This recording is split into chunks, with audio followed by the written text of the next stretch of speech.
Një aksident I rënd ka ndodhur mëngjesin e sotëm në hyrje të qytetit të Kavajës, ku përpasoi ka humbur jetën një këmbësore.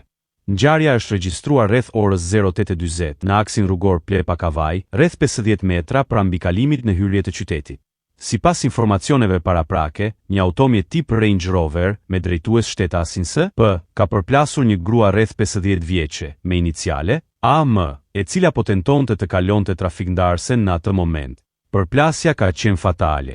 Viktima ka ndëruar jetë në vend ngjarje, ndërsa drejtuesi I mjetit është shoqëruar nga policia për veprime të mëtejshme procedurale. Pamjet e siguruara nga drita televizion tregojnë skenën e rënd pas aksidentit, ndërsa policia dhe grupi hetimor ndodhen në vend ngjarje dhe po punojnë për të zbardhur plotësisht rrethanat dhe shkaqet e kësaj tragjedie.